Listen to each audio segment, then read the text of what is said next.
Pada waktu itu, Kaisar Agustus mengeluarkan suatu perintah, menyuruh mendaftarkan semua orang di seluruh dunia. Inilah pendaftaran yang pertama kali diadakan sewaktu Quirinius menjadi gubernur di Syria. Karena itu pergilah semua orang mendaftarkan diri, masing-masing di kotanya sendiri. Demikian juga Yusuf pergi dari kota Nazaret di Galilea ke Yudea, ke kota Daud yang bernama Bethlehem, karena ia berasal dari keluarga dan keturunan Daud, supaya didaftarkan bersama-sama dengan Maria tunangannya yang sedang mengandung. Ketika mereka berada di Bethlehem, tibalah waktunya bagi Maria untuk bersalin. Ia melahirkan seorang anak laki-laki, anaknya yang sulung. Lalu dibungkusnya anak itu dengan kain mampin dan dibaringkannya dalam palungan, karena tidak ada tempat bagi mereka di rumah penginapan. Di daerah itu ada gembala-gembala yang tinggal di padang menjaga kawanan ternak mereka pada waktu malam.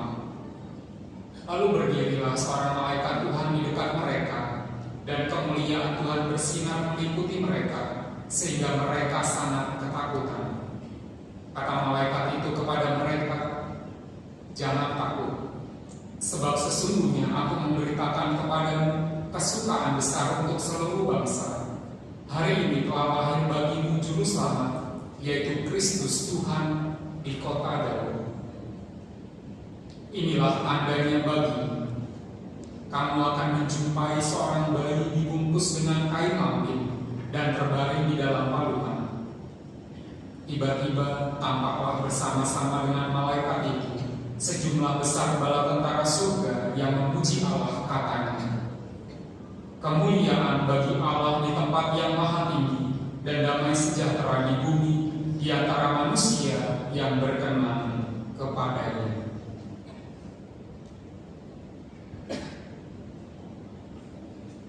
Demikianlah sabda Tuhan.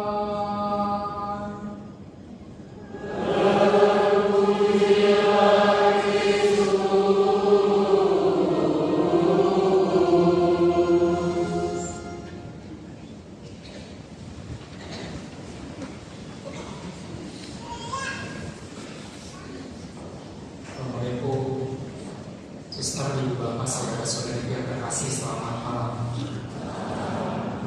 Saya Romo Rafael. Saya kedua kali saya bisa di sini. Saya bisa terakhir di tahun 2015. Jadi sudah cukup lama ya. Sekarang 2020. Hari ini kita merayakan Natal. Tentu keluarga semua berkumpul, saudara, kerabat, anak yang tadinya di luar kota, di luar negeri, semuanya pulang. Natal itu diwarnai dengan kebersamaan. Tapi masalahnya,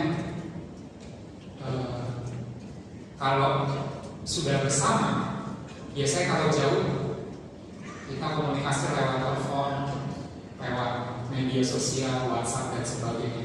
Tapi kalau udah ketemu, 30 menit pertama masih ngobrol, 30 menit selanjutnya udah sibuk dengan masing-masing gadgetnya masing-masing. Coba nanti Anda lihat, kalau nanti besok di hari Natal ngobrolnya sampai berapa lama, Anda bisa hitung. Ini kata-kata saya. Kalau di menit-menit yang selanjutnya semua menaruh HP, wah, saya harus bangga dengan keluarga Anda. Hari ini saya ingin mengajak Anda untuk melihat Natal itu jatuhnya di bulan Desember, dan biasanya disertai dengan musim dingin. Di Eropa itu mulai musim dingin, mulai muncul salju. Bahkan kemarin saya lihat di media sosial di Arab Saudi, bulan Desember itu muncul di beberapa daerah di Arab yang padang gurun yang panas itu muncul juga sedikit salju. Saya juga kaget. Dan yang membuat konten itu juga mengatakan ini sangat jarang terjadi. Anda bayangkan di padang gurun ada salju, dan di sini juga di Indonesia belum terjadi mukjizat salju. Saya nggak tahu tahun berapa. Kalau di Arab aja sepanjang tahun. Oh, di Papua tadi. Di Papua betul. Saya pernah ke Papua, saya pernah ke atas juga. Saya melihat di atas ada salju, tapi di Jakarta saya nggak tahu tahun berapa ada salju. Semoga ada mukjizat itu supaya orang-orang Jakarta juga merasakan salju. Jadi nggak usah ke Eropa lagi. Nah, hari ini saya ingin mengajak tadi kembali lagi. Desember diwarnai dengan musim dingin, dan juga sekarang zaman ini tadi saya mengatakan ketika Anda berkumpul 10 menit, 20 menit pertama masih ngobrol, tapi selanjutnya kalau seandainya sudah sibuk dengan masing-masing dengan gadgetnya masing-masing, juga sebenarnya di dalam hati kita ada yang namanya rasa dingin karena tidak ada lagi kehangatan. Hari ini kita melihat Yesus di tengah kedinginan, di tengah juga penolakan, karena saat malam Natal itu Yesus juga tidak diterima karena dinginnya hati dari orang-orang sekitar yang tidak mau memberi penginapan, karena juga penuh. Ibu bapak saudara-saudari yang terkasih, kalau di zaman modern ini disertai dengan rasa acuh tak acuh, cuek, masa bodoh, itu kan salah satu rasa di mana kita sebenarnya hati kita mulai dingin. Jangan sampai di Natal ini yang penuh kebersamaan, jangan sampai nanti momen kebersamaan itu juga menjadi beku karena dinginnya hati, karena cueknya kita masing-masing. Hari ini kalau Anda datang ke gereja bersama dengan keluarga, atau kalau tidak karena tidak dapat duduk sebaris, ya tidak apa-apa. Nanti di rumah Anda luangkan quality time, karena orang modern zaman ini itu sangat langka yang namanya waktu berkualitas dengan keluarga. Kalau tadi di awal kita mendengar lagu Malam Kudus, di tahun 1914 saat Perang Dunia Pertama, ada satu yang akhirnya menjadikan hati yang dingin itu menjadi cair, hati yang beku itu menjadi cair dengan kehangatan. Ada lagu yang namanya Stille Nacht, bahasa Jerman, Silent Night bahasa Inggris, dan Malam Kudus bahasa Indonesia. Anda bisa cari nanti videonya, dari digambarkan ini sungguh-sungguh terjadi, real. Di tahun itu ketika ada gencatan senjata antara sekutu Inggris, Prancis dengan Jerman dan sekutunya, saat itu terjadi gencatan senjata dari bulan Juni sampai dengan Januari. Lalu kemudian di malam Natal, sekelompok tentara orang Jerman merasakan bahwa sudah sejak bulan Juni merasakan kedinginan hati. Yang ada adalah tembakan dan tembakan. Tapi saat itu mereka tahu bahwa itu adalah tanggal 24, dan mereka akhirnya menyanyikan Stille Nacht yang seperti kita nyanyikan tadi, Malam Kudus.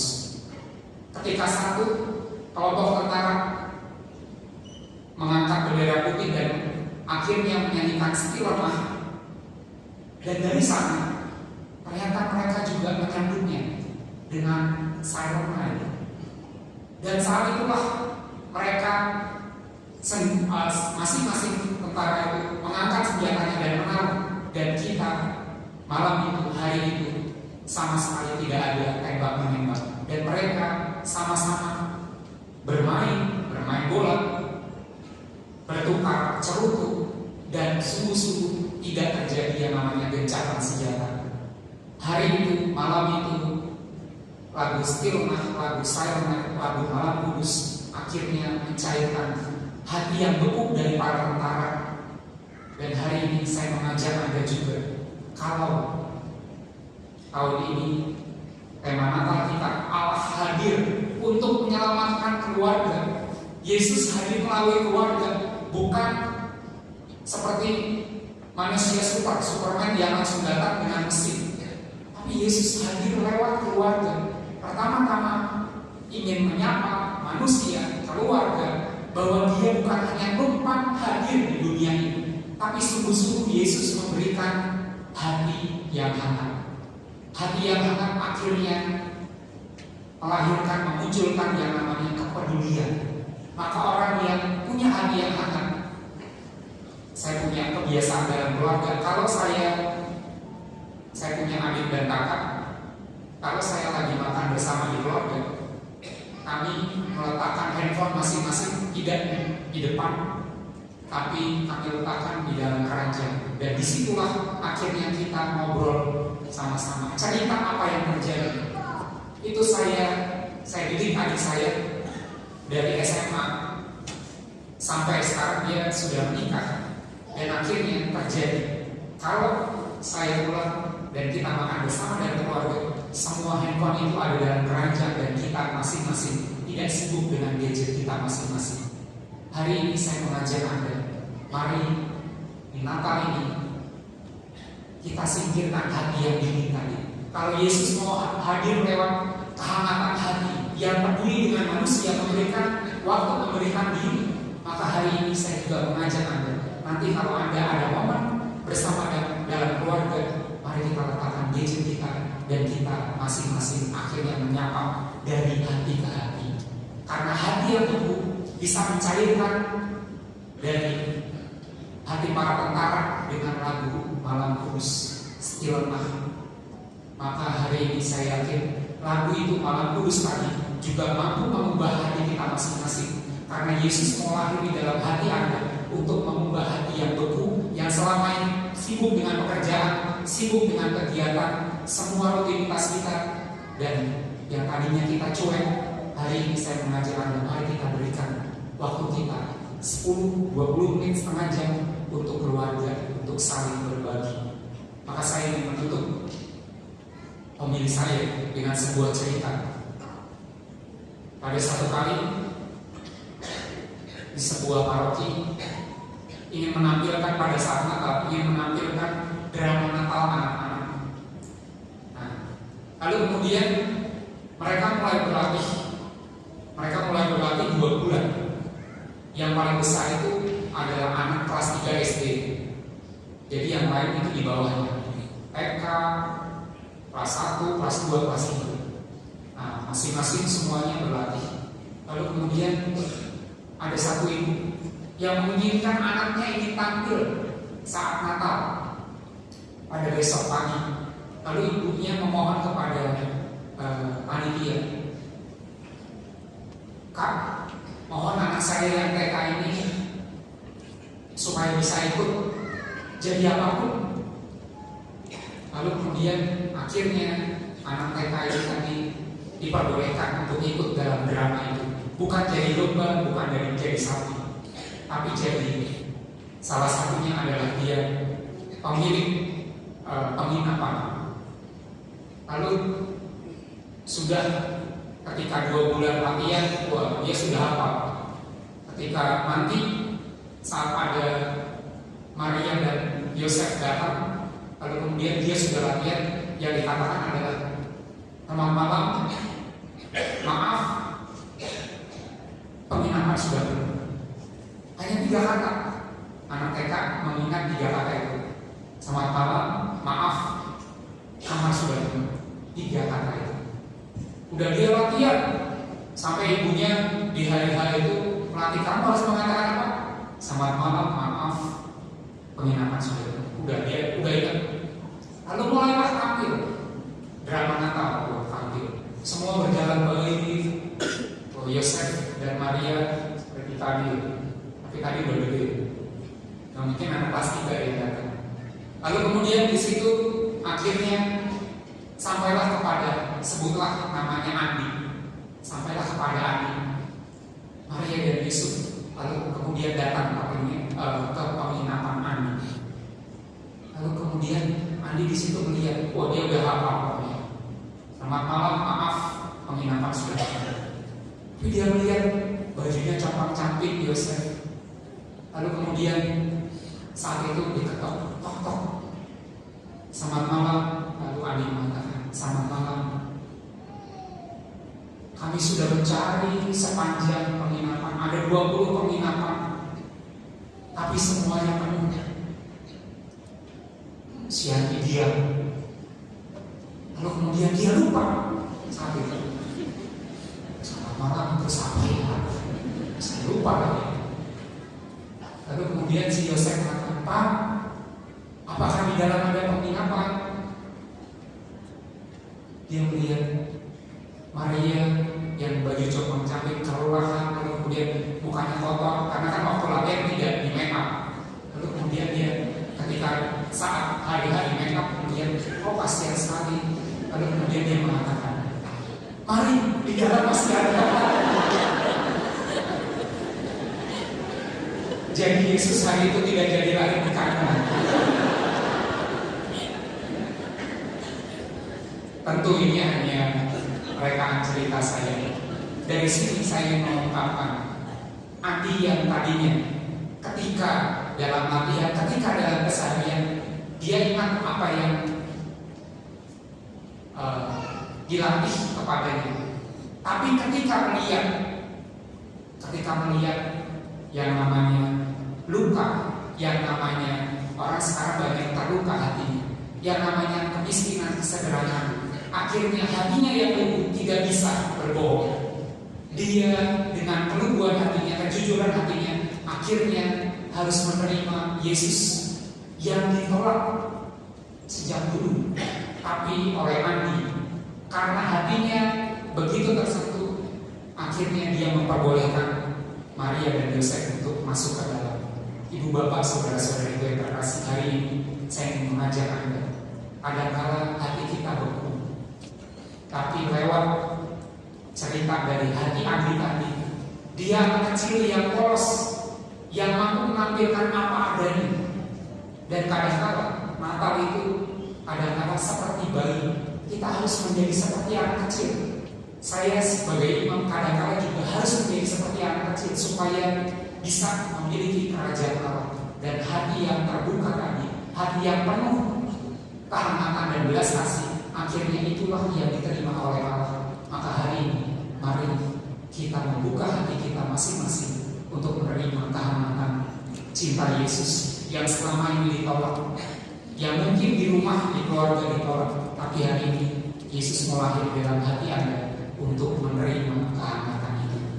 Mari kita buktikan Natal kita adalah keterbukaan hati dan pemberian hati kita kepada keluarga kita, anak, suami, istri, orang tua, papa, mama, siapapun itu. Mari kita berikan hati yang hangat itu.